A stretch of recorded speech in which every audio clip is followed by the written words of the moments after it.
And a look at Ottawa this hour. So Canada is the latest country to ban flights from Britain over concerns about a COVID-19 mutation that's spreading in southeastern England. The temporary move comes after Prime Minister Justin Trudeau took advice from the Incident Response Group. That's an inner circle of cabinet ministers and officials that includes Health Minister Patty Hajdu, Transport Minister Marc Garneau, and Canada's top doctor, Theresa Tam. No cases linked to this new strain have been identified in Canada, but in a statement, the government says it is implementing measures to allow further time to investigate the issue. The statement goes on to say these include a 72-hour suspension of all commercial and private passenger flights from the United Kingdom, effective midnight, and secondary screening of all travelers who arrived in Canada from the United Kingdom in the last day, covering the period Saturday into Sunday.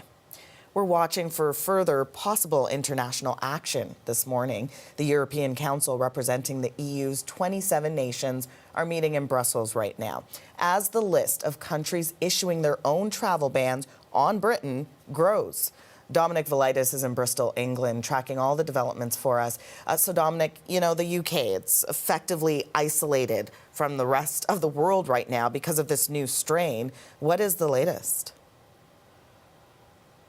Well, as you say, Ash, EU member states are meeting right now to discuss how to respond collectively to this new variant of coronavirus, which Britain's Health Secretary Matt Hancock said yesterday was out of control and responsible for a surge of cases in parts of England. An EU-wide coordinated response is on the table. What that may be exactly, if it has any further impact on travel to and from the UK, we'll have to wait and see. But certainly several European countries, including France, Germany and Italy, have already announced temporary bans on flights from the United Kingdom. Countries from beyond the European Union's borders have also introduced new restrictions on UK travel. Asha, Turkey and Switzerland have halted flights. Others like Israel, Iran, Argentina, Morocco and Kuwait are all introducing restrictions as well. In all, Asha, more than 20 countries have taken action now or on the verge of taking action,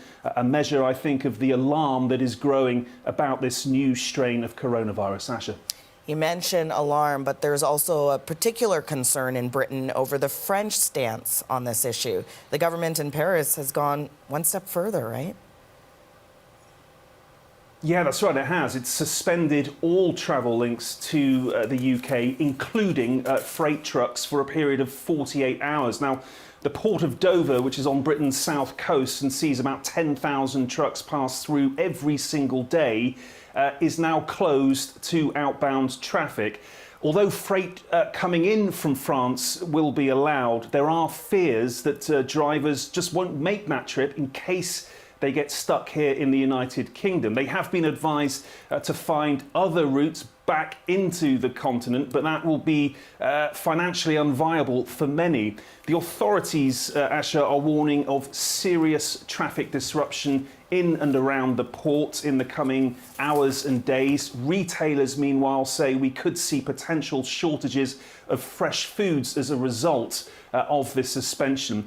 It is worth pointing out, Asha, that this only affects accompanied freight, things like trucks with drivers, and that the vast majority of goods coming into the United Kingdom, about 80% of it, in fact, is classed as unaccompanied freight, like containers.